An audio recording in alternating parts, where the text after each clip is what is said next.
안녕하세요. 백두산 금융연구소의 백두산입니다. 1월 11일 화요일 저녁 9시 47분입니다.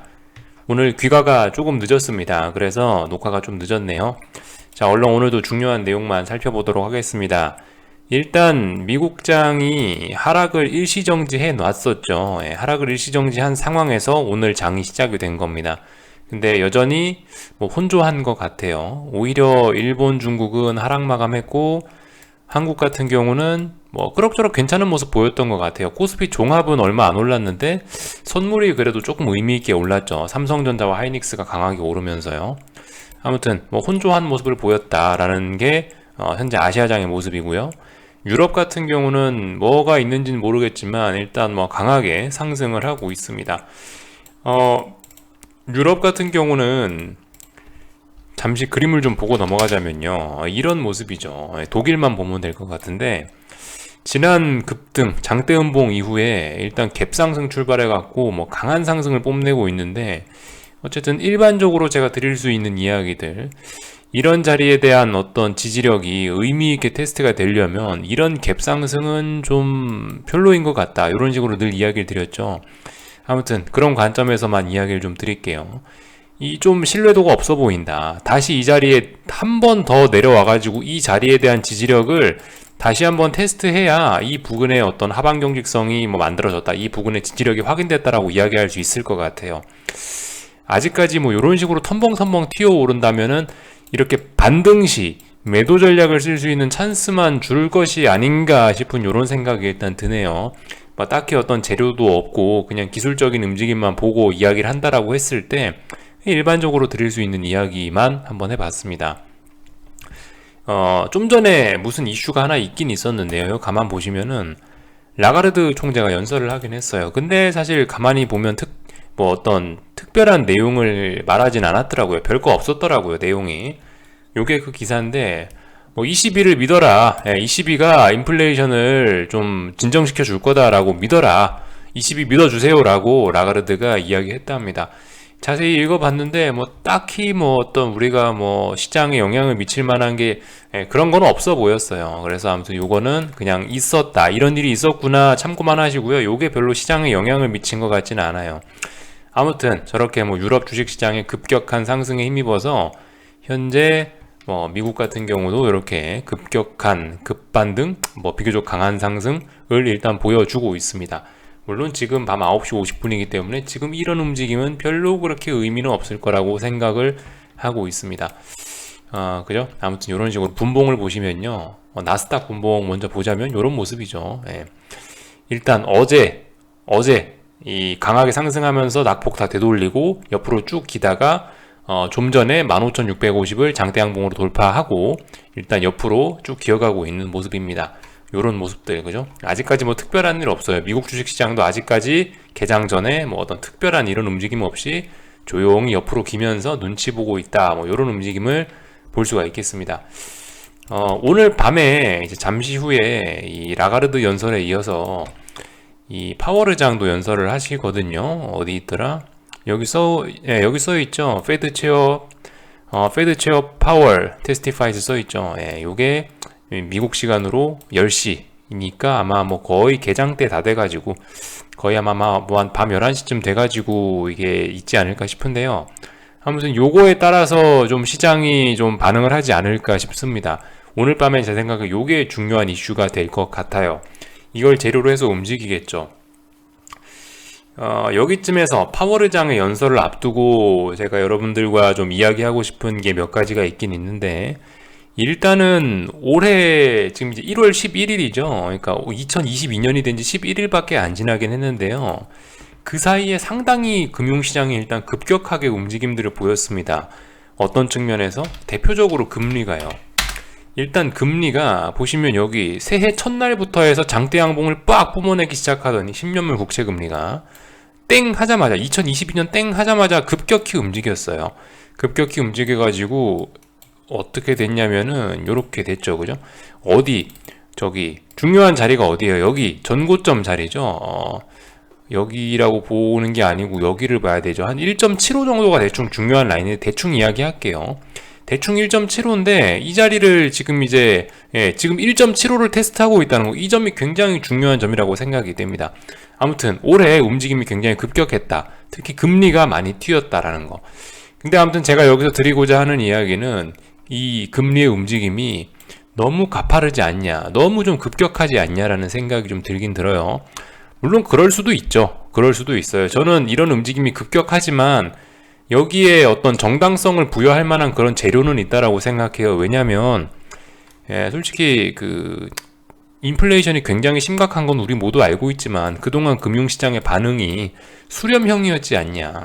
그동안 이 채권의 금리가 수렴형이었으니까 뭐 연초 2022년이니까 이제 뭐 가자, 충분히 가능하다라고 생각해요. 뭐 기존에 힘을 많이 모았으니까, 인플레이션이 심각했으니까 그거를 이렇게 한 번에 반영시킨다, 저는 뭐 이렇게도 일단 보고는 있긴 해요. 이게 이상하다라고 생각되지는 않습니다만, 다만 움직임이 좀 너무 급하다라는 거. 이런 움직임이 너무 급하다라는 거는, 그죠? 어쨌든 어떤 쉬어가기가 나오거나 요래야 한다라는 의미일 수 있습니다. 더군다나 제가 말씀드렸다시피 1.75가 굉장히 중요한 의미 있는 라인인데 1.75까지 너무 쉼없이 달려와서, 그죠? 최소한 뭐 더 상승하더라도 이 부분에서는 좀 쉬어야 되지 않을까라는 게 일단 제 생각이에요. 그래서 아무튼 올해 이 움직임이 좀 너무 가팔랐다. 시작부터 약간의 좀 쉬어가기가 필요하지 않겠냐는 생각이에요. 물론 지금 이 상승에 대한 신뢰도는 있다라고 생각을 합니다.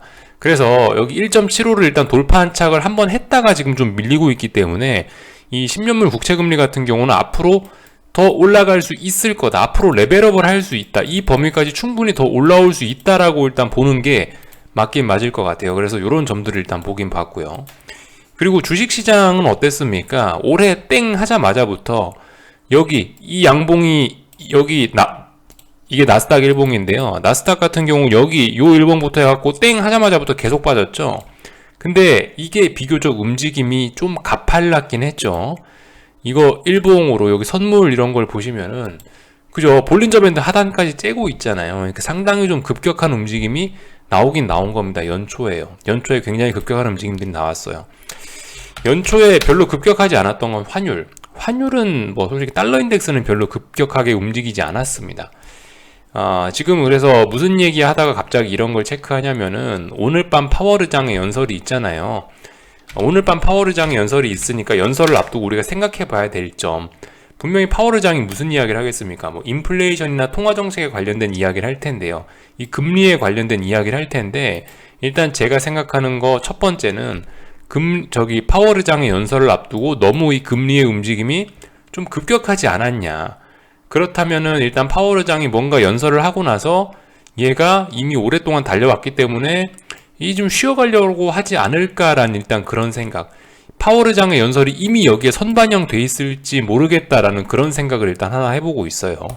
주식시장에도 지금까지 올해 땡 하고 나서 지금 나스닥 지수를 보시면 여기에 긴축 우려가 많이 녹아 있잖아요. 이 정도면 솔직히 파월의장 오늘 밤 연설한다? 긴축이 선반영 됐다라고 이야기해도 이상하지는 않을 정도인 것 같아요. 일단은 그래서 제가 먼저 오늘 밤 파월의장 연설을 앞두고 드리고자 하는 이야기는, 좀 주식시장이나 금리나 주식시장이나 채권시장이나 어떤 이런 긴축적인 이슈가 먼저 선반영 돼 있을 가능성이 있다, 우리 이 부분 생각해 보자라는 이야기를 먼저 드리고 싶습니다. 숏의 입장에서는 좀 안 좋은 이야기를 드렸는데요. 반면에 이제 숏의 입장에서 뭐 그럭저럭 호재, 숏의 입장에 좀 도움이 되는 이야기도 한 가지 관점을 좀 말씀을 드려보자면은, 파월의장이 예전 같지 않다는 거, 그죠? 지금까지는 어땠습니까? 지금까지 뭐 2020년, 뭐 2021년 같은 경우는 어땠어요? 파월의장이 하여튼 나와서 뭐라 한마디 할 때마다 주식시장이 무조건 다 올랐습니다. 지금까지 나와서 파월의장이 연설한 때에 주식시장이 하락한 적이 있나요? 일단 제 기억엔 잘 없거든요. 그러니까 파월의장은 지금까지는 시장의 구원투수였죠. 지금까지는 구원투수였는데, 근데 우리 파월이 달라졌어요 라는 제목을 제가 언제 한번 영상에서 썼던 기억이 나는 것 같은데, 언제부터 달라졌나요? 우리 파월의장이 연임 결정 나고 나서부터 달라졌죠. 언젠가부터 이게 지금까지 뭐 인플레는 뭐 조만간 일시적이다, 뭐 인플레는 조만간 사그라들 것이다, 이런 이야기를 주구장창 했는데, 어느 순간 갑자기 파월의장이 연임 결정이 나자마자부터 말을 싹 바꿨어요. 인플레는 심각하고 이제 앞으로 우리는 금리를 올려서 인플레를 잡아야 돼.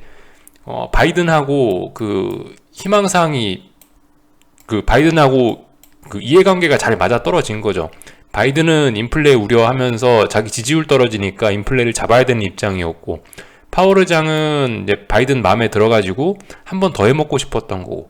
제가 봤을 때 어쨌든 이 둘의 이해관계가 잘 맞아 떨어져서 파월 의장 연임을 성공한 것 같은데, 파월 의장 연임 성공하고 나서부터 어쨌든 파월 의장이 예전처럼 그렇게 시장 편은 아니라는 생각은 좀 있긴 있거든요. 그러니까 파월 의장이 여기서 무슨 말 할지 몰라요. 파월 의장 여기서 삐끗하면은 시장은 어쨌든 또 뭐 여기서 새로운 이야기, 뭐 예를 들면은 뭐 테이퍼링이 조금 더 빨라질 수 있다라든가 뭐 그런 식으로 이야기를 하게 되면은 시장은 또 새로운 충격을 받을 가능성도 없지는 않습니다. 그래서 우리 두 가지 점 다 생각을 해 보셔야 될 거예요.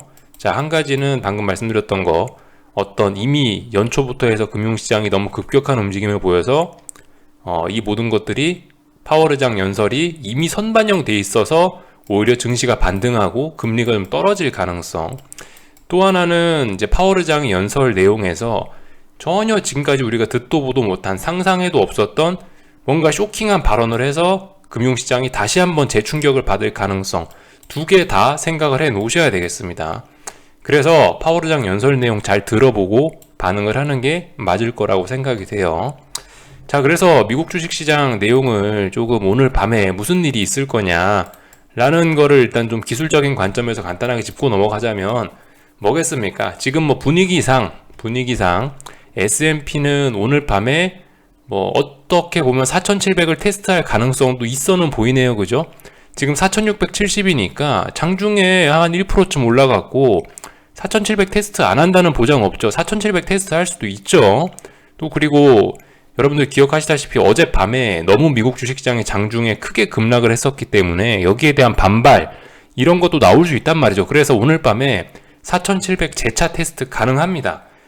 여기 잘 보셔야 되겠죠. 만약 금융시장이 제가 말씀드렸던 1번처럼 모든 게 선반영 돼 있다라고 한다면은 4,700을 또 돌파한착할 수도 있는 거고, 반면에 이제 파월 의장이 여기서 갑자기 또 이상한 소리 하거나 뭔가 이상한 이야기 하거나 아니면 뭐 그죠? 특별한 시장에 도움이 되는 이야기를 해주지 않는다면 4,700은 또다시 저항으로 인식될 수밖에 없겠죠. 파월 의장이 뭐 긴축을 그래도 좀 늦출 거다라고 하면서 좀 그래 립 서비스를 해주면은 넘어갈 수도 있겠죠. 근데 특별한 이야기 안 하거나 방금 말씀드렸다시피 어떤 더 충격적인 이야기를 던져버린다면은 시장은 또 4,700을 저항으로 인식하면서 또 빠질 수도 있는 겁니다. 그죠? 요런 점들. 그래서 오늘 밤 S&P는 4,700 일단 다시 테스트할 것 같다. 요 정도 생각이 일단 듭니다. 현재 상황에서는요. 현재 이렇게 주식시장이 올라가고 있는 이런 상황에서는요. 나스닥은 뭐겠어요? 나스닥은 15,650에 대한 테스트를 하겠죠. 그죠? 현재 분위기상은 뭐 요거를 이 위쪽으로 넘어가서도 네, 뭐 15,650을 좀 넘어가기도 할 것 같긴 해요. 충분히 넘어갈 수도 있을 것 같습니다. 지금 벌써 장 전인데 15,650 부근이잖아요. 그죠? 아무튼 여기 어딘가에서 또 테스트를 하겠죠. 파월 의장님이 선물을 안겨주면 위쪽으로 쭉 올라갈 수도 있을 거고 이 자리가 지지력이 되면서요. 반면에 파월 의장이 찬물 부으면 또 다시 위쪽에서 저항만 누적시킬 수도 있습니다. 아무튼 오늘 밤에 할 일은 뭐겠어요? 15,650에 대한 어떤 그런 테스트. 아무튼 그런 테스트 오늘 뭐 그런 거 하는 날입니다. 그래서 오늘 파월 의장 연설을 재료로 해서 시장이 움직여 줄 것 같고요. 그래서 이 지금 어제 일시정지 돼 있는데 미국 주식시장이 둘 다 S&P고 나스닥이고 이게 일시정지가 반등이 되느냐 아니면 계속 멈춰 있을 거냐 아니면 다시 하락으로 갈 거냐 이런 것들이 오늘 밤에 조금 결론이 나지 않을까 싶긴 합니다. 근데 아무튼 솔직히 지금 금리의 움직임이나 이런 게 좀 지나치게 가파르다는 생각은 분명히 들긴 들어요.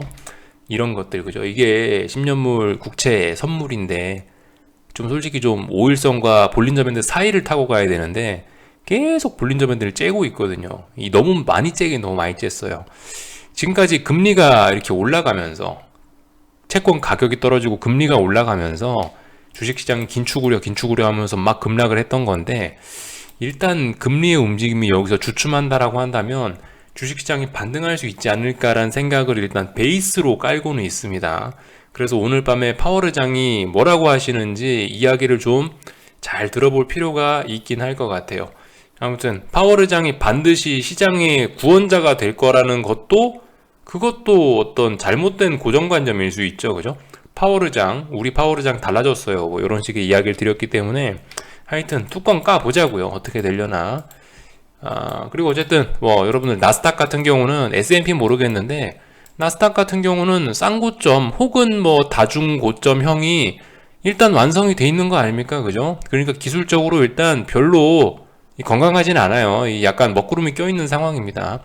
S&P는 뭐 아직까지는 좋다라고 해도 인정하겠습니다. S&P는 좋죠. 뭐 고점 높아지고 있고 저점 높아지고 있고 볼린저 밴드 하단선에 딱 지지받고 올라가니까 아유 그래 S&P는 좋네 라고 생각할 수 있는데, 아무튼 나스닥은 얘는 일단 약하니까 우리 약한 놈은 끝까지 물고 늘어져야 되지 않을까 싶긴 합니다. 그래서 아무튼 미국은 나스닥은 약하니까 잘 쳐다보자. 그리고 아무튼 또 생각해 봐야 될 게 지금 이 시장의 반응이 어땠냐고요. 연초에 금리가 막 올라가니까 S&P는 금융주들 위주로 해서 버텼는데 누가 빠졌어요? 나스닥에 있는 빅테크가 빠졌죠. 사실 뭐 2020년 뿐만이 아니라 사실상 2008년 금융위기 이후부터 해서 지금까지 주식시장을 먹여 살린 게 대장이 누구예요? 대장이 IT 빅테크인데 IT 빅테크들이 저렇게 금리 인상에 취약한 모습을 보인다면 주도주들 박살나는 거죠. 예. 주도주들이 박살난다면 결국 그 장은 끝나게 되어 있습니다. 솔직히 저는 지금까지 다른 그런 거를 잘 보지 못했어요. 뭐냐면 대세상승장에서 어떤 대세상승장이 있는데 이 대세상승장에 주도주들이 있을 거 아닙니까? 이 주도주들이 중간에 바뀌는 걸 못 봤다고요. 예를 들면 삼성전자가 지금까지 주도주로 시장을 끌어올렸는데 중간에 삼성전자가 힘이 빠져갖고 중간에 그 현대차 같은 친구가 갑자기 바톤을 이어받아서 얘가 주도주가 되면서 이렇게 시장을 또 올리고 이런 꼬라지는 전 지금까지 일단 찾아본 적이 없어요. 제가 알기로는 금융시장 역사에서 이랬던 적은 없습니다. 한 번 대장이었던 놈은 그 대세 상승장이 끝날 때까지 계속 대장이고요. 그 대장이 죽으면 그 시장은 끝납니다.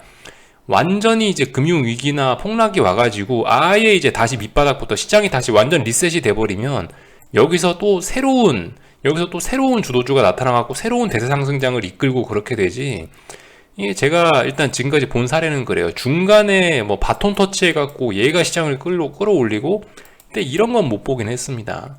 그래서 아무튼 뭐 요런저런 이야기들을 좀 풀어봤고요.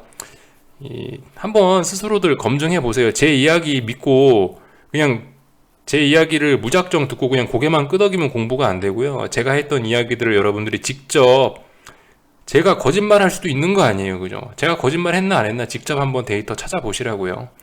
한번 찾아보셨으면 좋겠고, 하여튼 그래서 오늘 한국 주식시장 이야기를 좀만 하고 마치도록 하겠습니다. 오늘 일단 뭐 기술적인 이야기들, 코스피는 말씀드렸다시피 아침에 양봉의 상승 마감하면은 뭐라고 해야, 뭐 당연히 하반경 직성이죠. 하반경 직성. 지지력이 만들어졌네라고 볼 수 있다. 그런 이야기 드렸죠. 어디가 중요한 자리라고요? 여기는 직전 저점 자리. 근데 직전 저점 자리를 지금 계속 지키고 있습니다. 이거 당연히 하방에는 안 좋은 그림이죠. 일단 연속적으로 가야 될 때 못 갔어요. 가야 될 때 못 갔던 점. 근데 솔직히 뭐 지금 박스권 자리에서 가야 될 때 못 가고 뭐 그런 게 솔직히 무슨 그런 큰 의미가 있을까 싶긴 합니다. 뭐 미국 긴축 어쩌고 저쩌고 하고 있는 가운데 뭐 한국 시장 같은 경우는 어쨌든 상방으로는 좀 제한적일 것이다 라는 생각을 갖고 보고 있다, 이런 이야기 드렸죠. 계속 독특하게 보이는 점은 뭐 제 심기를 좀 건드리는, 이거 좀 신기하다라고 생각하는 부분은 어쨌든 오늘도 풋옵션 수급입니다. 하여튼 재미나게 지금까지 여러분들 저하고 영상 보시면 다들 기억하시죠?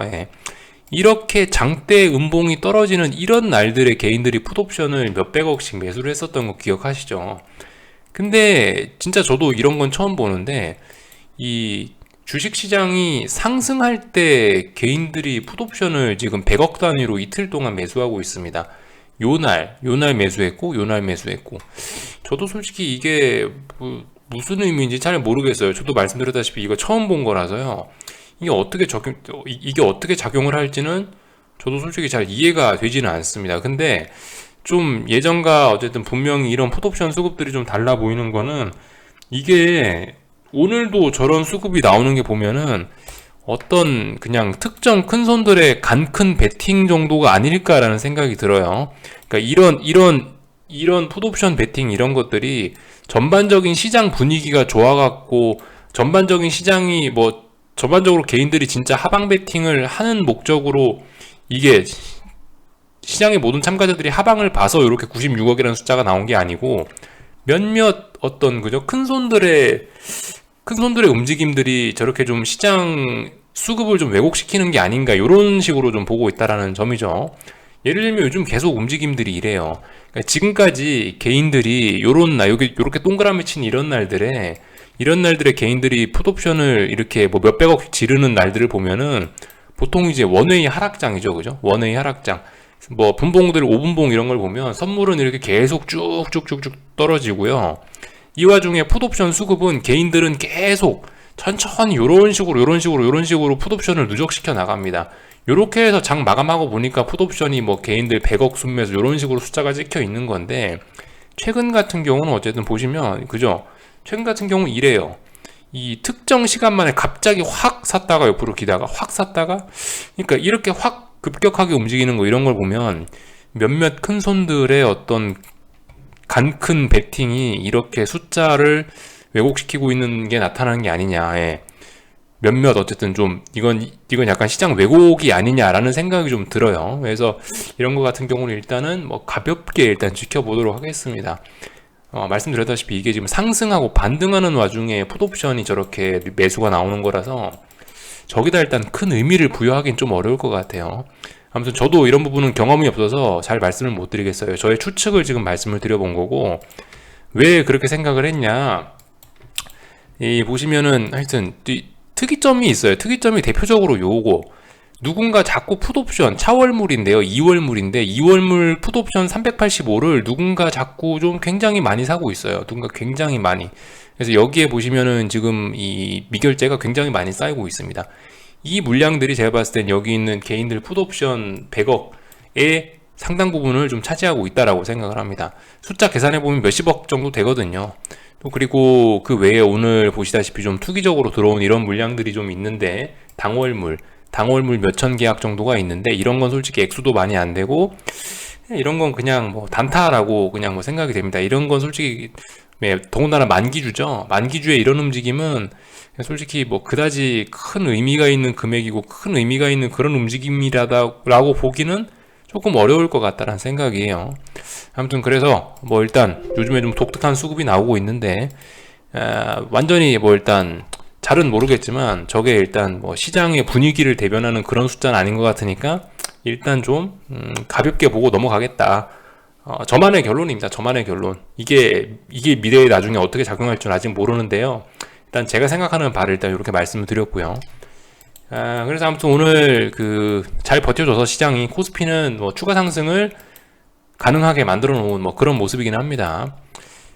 그런 모습들. 그래서 콜옵션들도 살아날 수 있는 그런 모습들이 만들어졌죠. 풋옵션에는 그림자가 드리워졌는데, 어쨌든 이런 모습들 같은 경우는 또 오늘 밤에 파월 회장님이 뭐라 하시면은 얼마든지 뒤바뀔 수 있고, 현재 코스피, 코스닥, 한국 시장은 어쨌든 뭐 지가 어떻게 움직여봐야 박스권 안에 와 있기 때문에 제가 여기서 뭐 더 다른 큰 이야기를 하는 거는 별 의미가 일단 없을 것 같긴 합니다.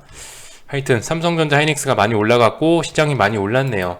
사실 오늘 시장 분위기는 굉장히 더러웠는데 삼성전자 하이닉스 때문에 선물이 많이 오른 거죠. 그죠? 오늘 상승 종목 수가 168 종목이네요. 오늘 시장은 겁나 죽순 겁니다.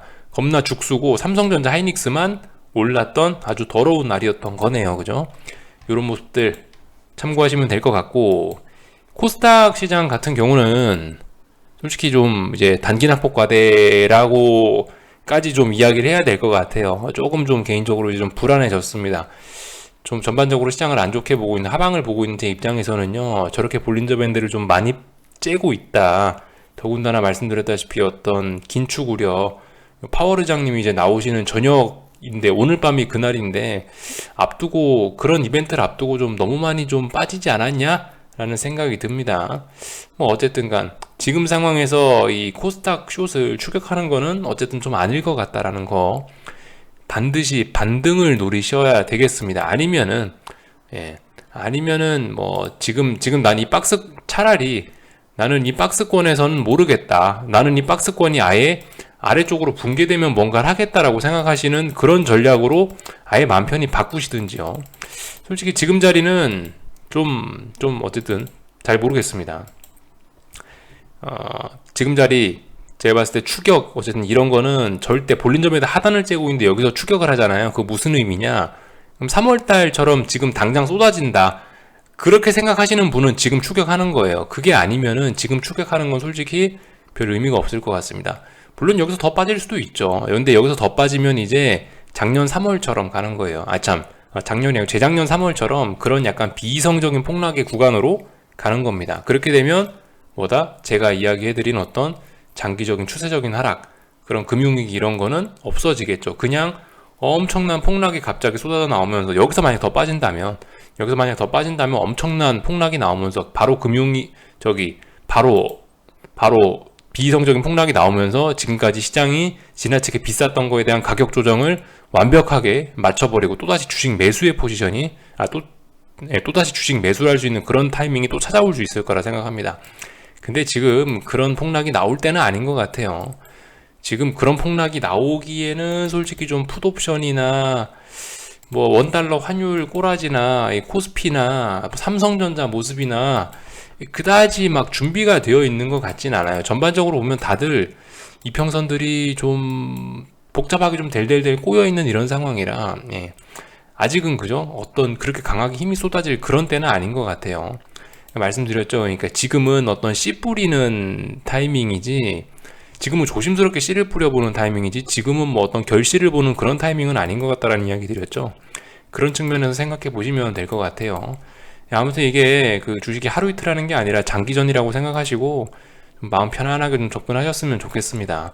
그냥 밖에서 좀 신나게 놀다 오시면 기회가 와 있을 거니까, 이거 매일매일 요즘 보고 있는다고 기회가 여러분들이 원하시는 기회가 막 오고 그러지 않거든요. 편안하게 시간 잘 보내시는 방법을 좀 연구해 보시고, 그래서 좀 시간을 건전하게 주식 생각 안 하면서 시간 보내는 게 사실 가장 좋긴 하거든요.